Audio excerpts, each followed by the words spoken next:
At a farm auction, everyone rushed to bid on the healthiest ducks, except Emma.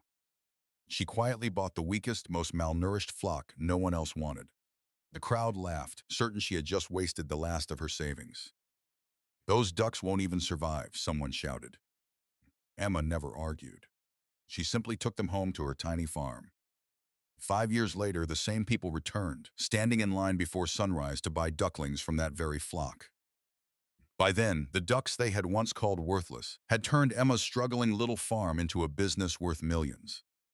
But how could a flock that everyone expected to die become the very reason a tiny farm was worth millions? Let's go back to the day Emma made the decision everyone called the biggest mistake of her life. Emma Carter had never planned to buy ducks that morning. She had driven to the county farm auction hoping to find a few used fences or an old feed mixer she could afford. Ever since her husband passed away 3 years earlier, keeping her tiny farm alive had become a daily battle. Every dollar mattered, and she had learned to walk away from anything she didn't absolutely need. The auction yard was crowded with farmers inspecting healthy livestock, strong calves, young goats, well-fed ducks. Bidding started quickly, and prices climbed higher than Emma could manage. She quietly folded the list in her pocket and turned toward the parking lot. That was when she noticed a small pen standing by itself near the back fence. Nearly 100 ducks huddled together. Their feathers were dull. Their bodies looked painfully thin. Several sat in the mud instead of searching for food. The handwritten sign simply read, "Entire flock. Final sale." No one stopped to look. Two farmers glanced inside before walking away.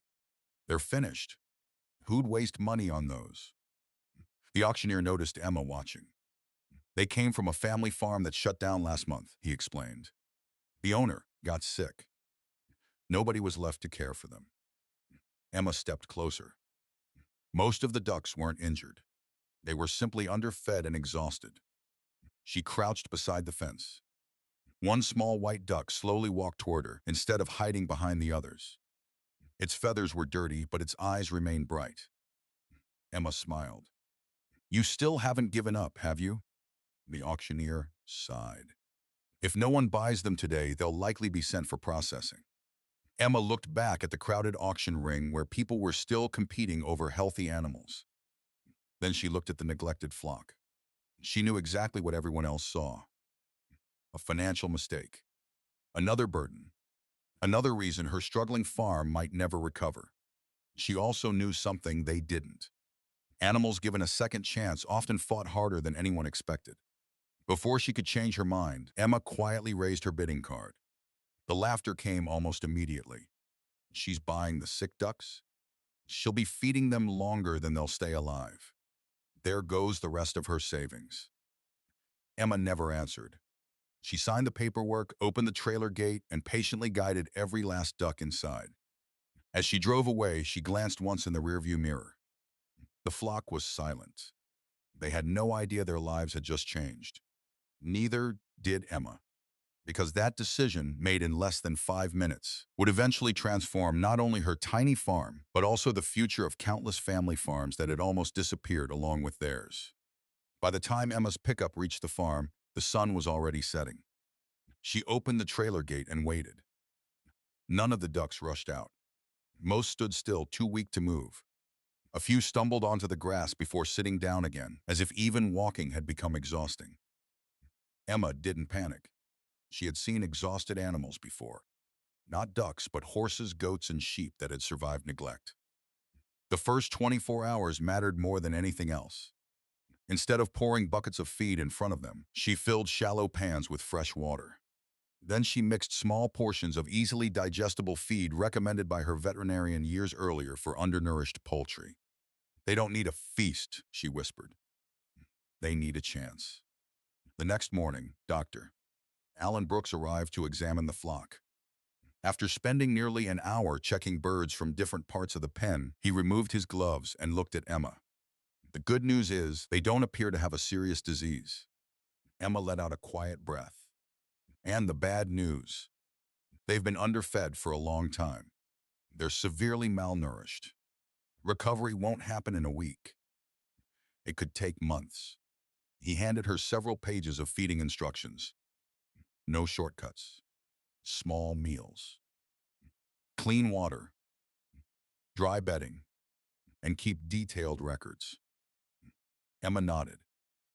I'll do whatever it takes. That afternoon, she found an old notebook in the farmhouse kitchen.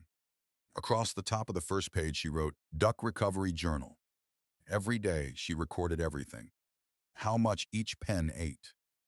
Which ducks gained weight. Which ones seemed stronger. Which ones still needed extra care. The work quickly became exhausting. Before sunrise, she cleaned the shelters. During the day, she repaired broken fencing. In the evening, she checked every duck one last time before turning off the barn lights. Neighbors driving past often slowed to watch. One afternoon, Carl Dawson leaned against the fence and shook his head. Emma, you know you could have bought healthy ducks for less trouble. She smiled politely. I know. So why didn't you? Emma looked toward the flock, where a few ducks were finally searching through the grass on their own. Because nobody else was willing to. Carl laughed softly. I hope they prove you right. As the weeks passed, the changes were almost too small to notice. One duck stood a little straighter. Another began flapping its wings again. A few started quacking loudly each morning instead of sitting silently in the corner. They still looked far from healthy, but for the first time, Emma stopped wondering whether they would survive. Instead, she began wondering what they might become if someone simply refused to give up on them. Spring slowly gave way to summer, and for the first time since arriving at Emma's farm, the flock began behaving like ducks again. Each morning, instead of waiting quietly by the fence, they hurried toward the fresh water as soon as Emma opened the gate. Their feathers gradually regained a healthy shine. The thin, fragile birds that had once struggled to stand were now wandering across the pasture, searching for insects and grass on their own. The recovery was far from perfect. A few ducks never regained their full strength. Some grew more slowly than the others. But Dr. Alan Brooks smiled during his monthly visit. I've seen plenty of flocks recover, he admitted. I've never seen one this neglected bounce back this well. Emma handed him the recovery journal she had updated every single day. Every weight check. Every feeding adjustment. Every illness. Every improvement. Alan slowly turned the pages. You've documented everything. Emma shrugged. If something works, I want to know why. And if something doesn't, I don't want to make the same mistake twice. The veterinarian nodded with approval. Most people trust their memory. You trusted your records. By midsummer, something unexpected began happening. The ducks started laying eggs. Not huge numbers. Certainly not enough to make Emma wealthy. But the eggs were remarkably consistent. Week after week, production remained steady. Even during unusually hot weather, the flock stayed healthy while several neighboring farms struggled with declining egg production. One afternoon, Emma delivered a few dozen eggs to the local farmer's market. A customer returned the following week asking the same question. Do you have more? Then another customer asked, so these all came from the rescued ducks? Emma smiled. They did. Word spread faster than she expected. People weren't talking about unusually large eggs or record-breaking production.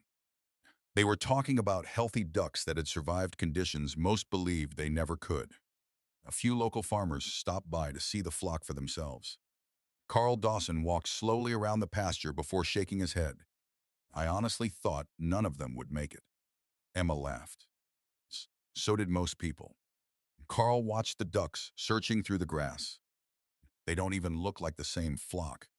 Emma looked across the pasture with quiet pride. No, they looked like they were finally given the chance they deserved. Neither of them realized that the ducks themselves were only part of the story.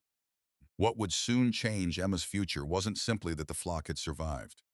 It was the careful records she had kept from the very first day, records that would reveal something no one in the county had noticed before. One evening after the market closed, Emma sat alone at her kitchen table, with her recovery journal spread open beside a stack of egg production records.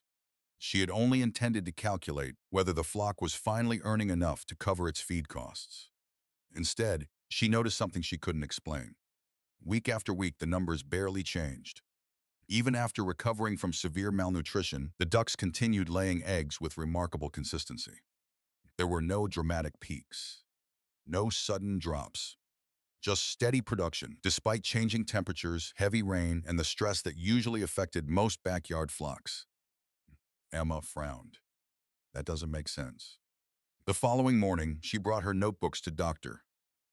Alan Brooks. Alan spent nearly an hour reviewing page after page.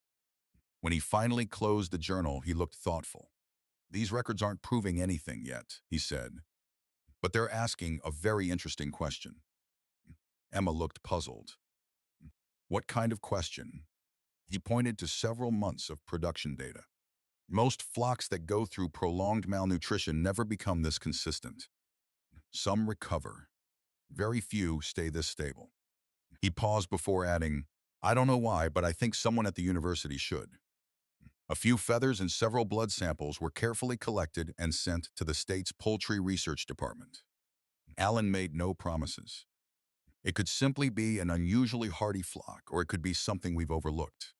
Several weeks later, Professor Linda Harris from the State University arrived at Emma's farm. Before stepping into the pasture, she spent nearly 2 hours reading Emma's notebooks. She examined feeding schedules, weather notes, growth records, and egg production charts. Only then did she begin observing the ducks themselves. After watching them forage quietly around the pasture, she turned back toward Emma. I can't identify a bloodline just by looking at these birds, she said honestly. But your records suggest they're different enough to deserve a closer look. Emma listened carefully. Professor Harris explained that decades earlier, many family farms had raised locally adapted heritage ducks known for surviving difficult conditions with very little intensive management.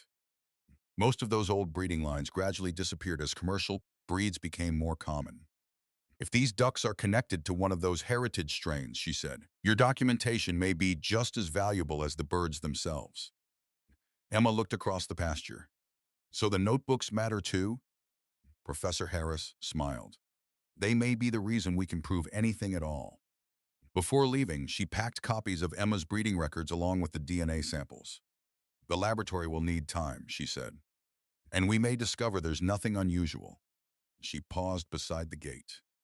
But if the genetics support what your records are suggesting, this little flock may have preserved a piece of agricultural history that everyone else believed had already disappeared. Professor Harris never announced any exciting discovery. When neighbors asked what the university had found, her answer remained exactly the same.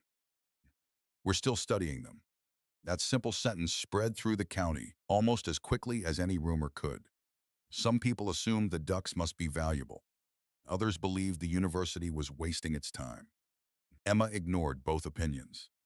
Every morning began the same way. She checked the brood pens, updated her notebooks, compared feed consumption, recorded weather conditions, and waited. A month later, the first ducklings hatched from carefully selected breeding pairs, healthy, alert, strong on their feet. Word traveled quickly that Emma finally had young birds available. Within days, pickup trucks began pulling into her driveway. Would you sell us a breeding pair?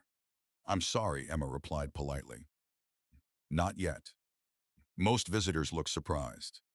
If people are already offering to buy them, one farmer said, why wait? Emma opened one of her notebooks. I know these birds are healthy. I know they're consistent, but I still don't know why. She explained that Professor Harris was still comparing DNA samples with historical breeding records. Until that work was finished, she refused to advertise the ducks as anything more than healthy pasture-raised birds. I won't let excitement get ahead of the facts, she said. One afternoon, Professor Harris returned with encouraging news. The laboratory hasn't confirmed a heritage bloodline, but it hasn't ruled one out either. She smiled. That's actually good news. Emma looked puzzled. It means the evidence is worth investigating further. Before leaving, Professor Harris offered one piece of advice. If these birds truly represent a rare regional strain, don't flood the market. Emma nodded. I wasn't planning to. The quickest way to lose a valuable bloodline, the professor continued, is careless breeding. That conversation settled Emma's decision. Rather than selling dozens of ducklings, she kept most of them to strengthen the breeding program. Only a handful were placed with experienced farmers she trusted. People willing to keep detailed records and follow the same breeding standards she had adopted. Late one afternoon, Carl Dawson stopped by the farm again. This time, he wasn't there to laugh. He watched the young ducks exploring the pasture before turning to Emma. "You've turned down a lot of money these past few weeks." Emma smiled. "I'd rather lose a few sales than lose what makes these ducks special." Carl nodded thoughtfully. "You know, when you bought this flock, I thought you were gambling." He looked across the pasture one more time. "Now, I think you're protecting something the rest of us almost threw away." Emma watched the ducklings following their mothers through the grass. For the first time since the auction, she felt no pressure to rush. Whatever these ducks truly were, she wanted the evidence, not the rumors, to tell their story. The following spring brought the first full breeding season since Emma had rescued the flock. She wasn't interested in producing as many ducklings as possible. She was interested in producing the healthiest ones. Every breeding pair had been carefully selected using 2 years of records. Only ducks that consistently stayed healthy, foraged well, and maintained steady egg production became part of the breeding program. When the first ducklings hatched, Emma immediately began another notebook. Each brood received its own page: parents, hatch date, growth rate, health checks, feed consumption. Nothing was left to memory. By early summer, the first group of young ducks had matured. Professor Harris returned to compare their performance with several commercial breeds raised at the university research farm. A few weeks later, she called Emma with the results. "I think you're ready." "Ready for what?" "To begin selling breeding stock." Emma remained silent. Professor Harris continued. "Not because they're perfect, and not because we've confirmed every detail of their ancestry. You're ready because you've proven what you can honestly claim about them. They're healthy, they're consistent, and every claim you make is backed by years of records." Emma didn't celebrate. Instead, she spent the next month preparing information sheets for every buyer. Each packet included feeding recommendations, breeding records, vaccination history, and simple instructions for raising the ducks on pasture. When the first advertisement appeared in the county farming newsletter, it contained only one sentence: "Pasture-raised breeding ducks with complete health records available upon request." Emma expected a handful of phone calls. Instead, her phone rang almost nonstop. Farmers from neighboring counties wanted breeding pairs. Small homesteads wanted ducklings. Organic farms asked to join the waiting list months in advance. One customer drove nearly 8 hours just to visit the farm before placing an order. After walking through the pasture, he turned to Emma. "I've never seen anyone willing to show buyers every record." Emma smiled. "If I expect people to trust my ducks, I should be willing to show them why." The man nodded. "I wish more breeders thought that way." By the end of the season, every duckling had already been reserved before it was old enough to leave the farm. Emma still refused to increase production too quickly. "If I can't care for them properly," she told Professor Harris, "I don't deserve to sell them." The professor smiled. "That's exactly why demand keeps growing." Emma looked across the pasture where the original rescued flock wandered peacefully beneath the evening sun. Years earlier, people believed those starving ducks had no future. Now their offspring were helping family farms across the region build stronger, healthier flocks. Without realizing it, Emma had begun creating something far more valuable than a successful duck farm. She was building a reputation that no amount of advertising could ever buy. As demand continued to grow, Emma found herself busier than ever. Nearly every breeding pair for the coming season had already been reserved. Families drove from neighboring states to visit the farm. Small homesteads wanted a few ducklings. Experienced breeders hoped to join her growing network. Emma treated every customer the same. She asked about their pasture, their water supply, their breeding goals. "If these ducks aren't the right fit," she often explained, "I'd rather lose a sale than disappoint a farmer." That reputation continued to spread. One crisp autumn afternoon, a black SUV pulled into the driveway. A man stepped out wearing work boots instead of polished dress shoes. "My name is Richard Collins. I oversee breeding partnerships for Heritage Valley Poultry." Emma recognized the company immediately. It was one of the largest poultry breeding businesses in the region. Richard spent hours walking the farm. He studied Emma's records, observed the ducks on pasture, and asked thoughtful questions about feed efficiency, fertility, and long-term health. When the tour ended, he placed a folder on the kitchen table. "We're not here to buy your farm," he said. "We'd like to make you our exclusive supplier." Emma looked up. Richard continued. "Heritage Valley would purchase every breeding bird you produce. We'd become the only company allowed to distribute this bloodline. The demand already exists. We can scale it nationwide." He slid a proposed contract toward her. The financial terms were generous, far beyond anything Emma had imagined earning in a single season. For a moment, she simply studied the papers. The offer would remove nearly every financial worry she had carried since losing her husband. Richard waited patiently. "I don't need an answer today." Emma slowly closed the folder. "I appreciate the opportunity, but I already know my answer." Richard looked surprised. "You do?" She nodded. "The university hasn't finished its research. The conservation work isn't complete, and we still don't fully understand this bloodline." She paused before continuing. "If I give exclusive control to one company now, we may never know what these ducks are truly capable of becoming." Richard leaned back in his chair. "I expected you to negotiate the price." Emma smiled. "This isn't about the price. It's about responsibility." Silence filled the room for several seconds. Finally, Richard extended his hand. "I can't say I agree, but I respect the decision." As he prepared to leave, he handed Emma his business card. "When the research is finished, if you ever decide you want a commercial partner instead of an exclusive buyer, call me." Emma tucked the card into her notebook. She had turned down the biggest business opportunity of her life. Yet somehow, it didn't feel like she had lost anything. Deep down, she believed the flock's greatest value still hadn't been discovered. Only time and evidence would reveal just how important that decision would become.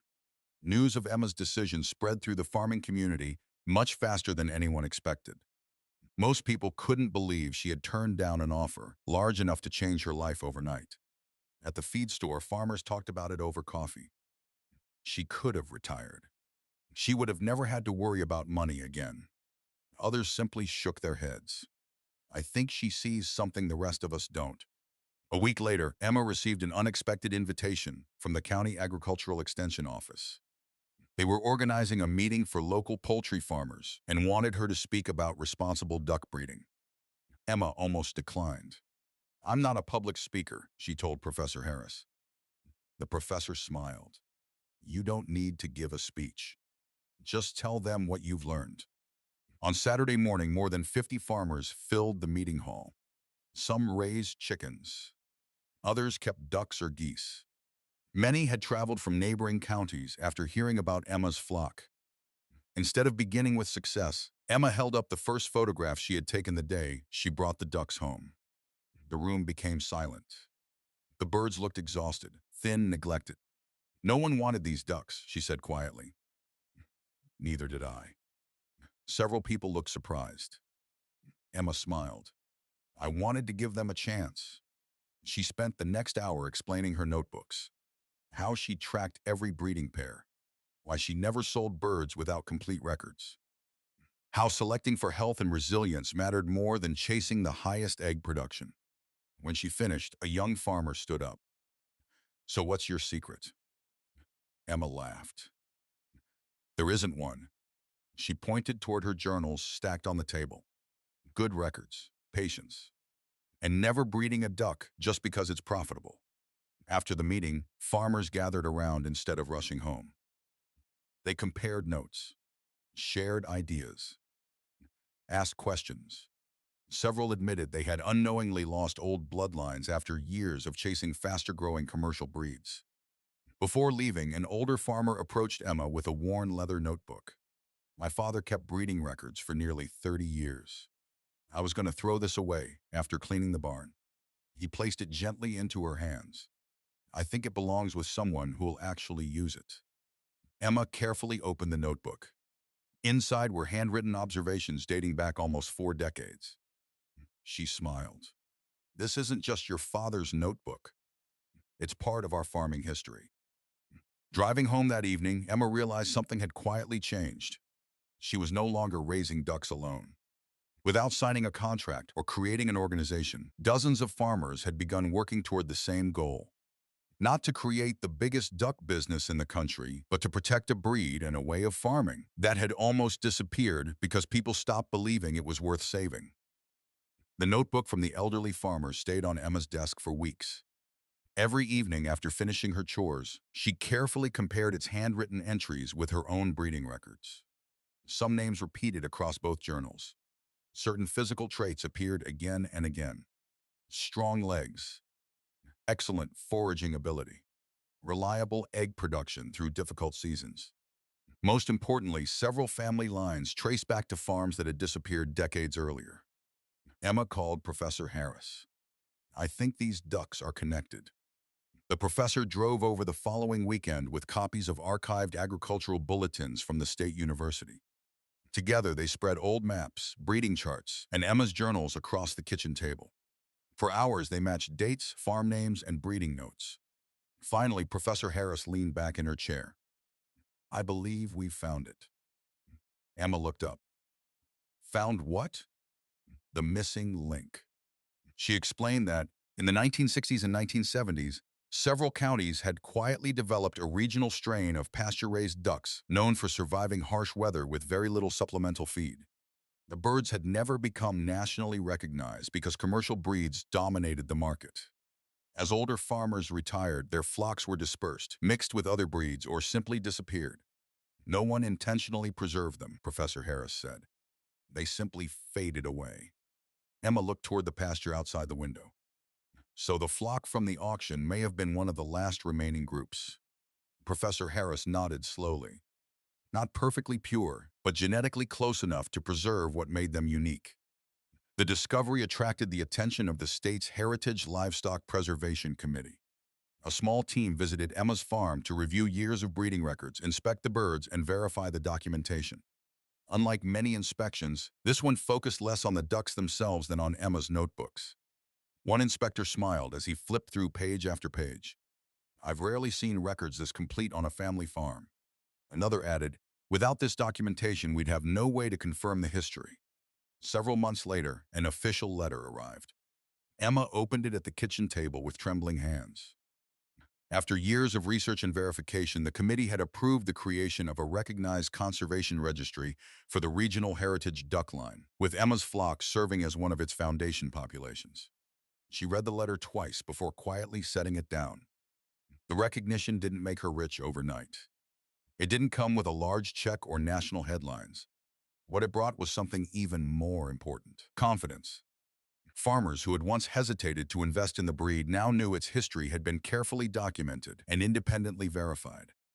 Orders increased once again, not because of clever marketing, but because trust had become official. Before long, that growing trust would attract attention from far beyond the farming community in ways Emma had never expected. For years, Emma had focused on one thing: raising healthy ducks and helping other family farms do the same. She rarely used social media. She never hired a marketing company. Most of her customers came through recommendations from other farmers. That was enough. Then, one autumn afternoon, a journalist from a regional agriculture magazine called. "I've been hearing about your heritage duck project for months," she said. "Would you be willing to let me visit the farm?" Emma hesitated. "I'm not sure there's much to write about." The reporter laughed. "Sometimes the quietest farms tell the best stories." A week later, she spent an entire day following Emma through her routine. There were no staged photographs, no carefully prepared speeches. She watched Emma refill water troughs, inspect nesting boxes, update breeding records, and answer questions from customers picking up young breeding pairs. "What makes these ducks different?" the reporter asked. Emma thought for a moment before answering. "The ducks matter, but the records matter just as much. If someone buys breeding stock from me 10 years from now, I want them to know exactly where those birds came from." A month later, the magazine published the story. The headline didn't mention millions of dollars. It didn't promise miracle profits. Instead, it read, "One farmer saved more than a flock." The article spread far beyond the state. Agricultural organizations shared it. University extension offices recommended it to new poultry producers. Soon afterward, Emma began receiving invitations to speak at farming conferences across the Midwest. At first, she accepted only one or two. Standing in front of hundreds of people made her nervous, but every audience seemed interested in the same question. What should young farmers focus on first? Emma always gave the same answer. Build trust before you build numbers. She explained how careful documentation, responsible breeding, and honesty with customers created businesses that lasted much longer than chasing quick profits. Those words resonated with many beginning farmers who were searching for sustainable ways to earn a living. Meanwhile, demand for breeding stock continued to climb. Instead of increasing prices dramatically, Emma introduced a waiting list and worked with several trusted farms that had followed the conservation standards. By sharing the breeding program, healthy heritage ducks became available without sacrificing quality or genetic diversity. Professor Harris smiled when she saw the growing network. This is exactly what conservation should look like. It isn't about one successful farm. It's about making sure the breed survives for generations. Emma looked across the conference hall filled with farmers exchanging ideas and building new partnerships. Years earlier, people had laughed because she spent money rescuing birds that looked too weak to survive. Now those same birds had inspired a network of farms stretching across multiple states. Before long, someone reviewing the value of that network would calculate a number so large that even Emma would struggle to believe it. As the fifth year approached, Emma faced a challenge she had never expected. The waiting list for breeding ducks stretched well into the following season. Her incubation room was operating at full capacity. The brood barns were full. Even with help from several trusted partner farms, demand continued to outgrow supply. For the first time since rescuing the flock, Emma realized she needed to expand, not to become the biggest breeder in the country, simply to continue serving farmers without compromising quality. Professor Harris introduced her to an agricultural lender that specialized in family farms. The bank will want more than financial statements, she explained. They'll want to understand what makes your operation different. Several weeks later, an agricultural loan officer arrived with an independent farm valuation specialist. Emma assumed they would spend most of the day measuring buildings and inspecting equipment. Instead, they asked to see her breeding records first. They reviewed the conservation registry. They examined years of production data. They studied customer waiting lists. They looked through partnership agreements with cooperating farms and verified the traceability system Emma had developed. Only then did they walk through the barns and surrounding pastures. Late that afternoon, the valuation specialist closed his notebook. I've appraised farms for nearly 25 years, he said. I don't see many operations like this. Emma smiled politely. I only raise ducks. He shook his head. No, you preserve documented genetics. You manage one of the recognized foundation bloodlines. You've built a trusted breeding network. And farmers across several states rely on your records. He explained that the land, barns, and equipment represented only part of the farm's value. The registry, the verified breeding program, the established customer base, the multi-state partnerships, the reputation for documented traceability. Together, those assets represented something much larger than a typical family farm.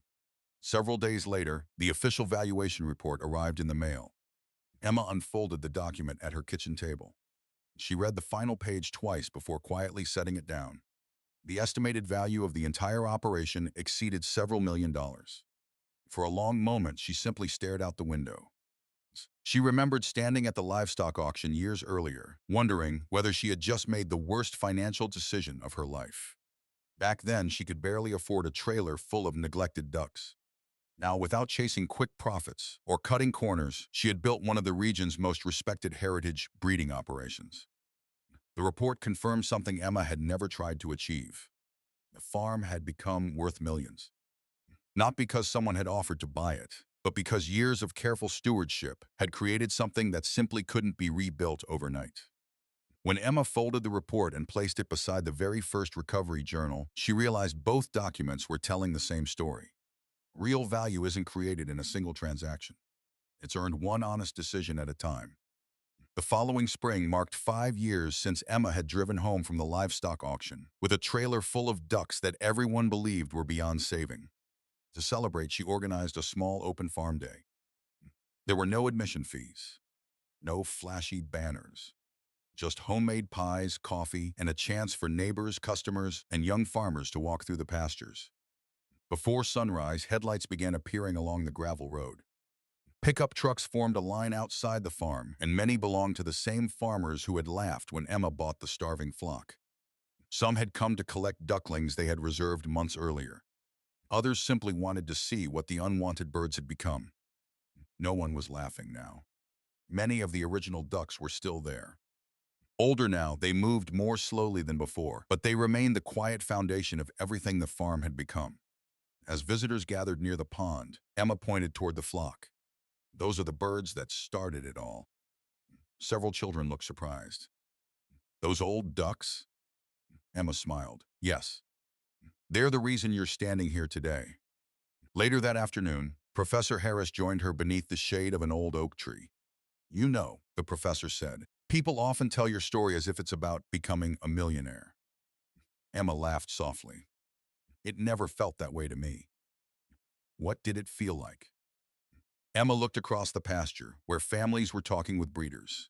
Children were feeding ducks under their parents' supervision, and experienced farmers were sharing advice with beginners.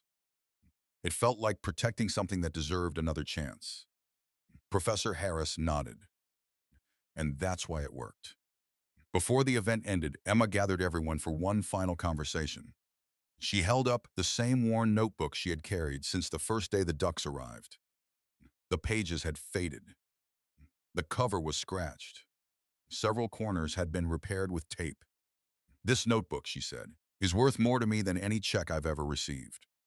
People listened quietly, because every page reminds me that progress rarely happens all at once. It's built one day at a time. One careful decision. One honest record. One healthy generation after another. She paused before continuing. When I bought these ducks, people laughed because they saw how weak they were. I understand why. They judged them by one difficult moment. But farms, animals, and people all deserve to be judged by what they can become, not just by where they begin. As the sun slowly settled beyond the fields, visitors began heading home. The children waved goodbye to the ducks. Young farmers carried notebooks filled with ideas. Older farmers left encouraged that traditions worth preserving still had a future. Emma remained by the fence until the last truck disappeared down the gravel road. The little farm that had once struggled to survive was now worth millions, not simply because of its birds, its land, or its breeding program. Its true value came from something that could never be measured on a balance sheet. It had restored a nearly forgotten heritage, strengthened hundreds of family farms, and reminded an entire community that patience, integrity, and careful stewardship often produce the richest harvest of all. Perhaps that was the greatest lesson of Emma's journey. Sometimes the opportunity everyone laughs at today becomes the legacy future generations are grateful someone had the courage to protect. If Emma's story reminded you that no life, farm, or dream should be judged only by its weakest moment, share your thoughts in the comments below. Would you have risked your last savings to rescue a flock everyone else had abandoned? If you enjoyed this story, please like the video, subscribe to the channel, and turn on notifications so you don't miss more stories about hardworking farmers, second chances, and unexpected success. Thank you for watching, and remember, what looks worthless today may become tomorrow's greatest legacy when someone has the patience and courage to protect its potential.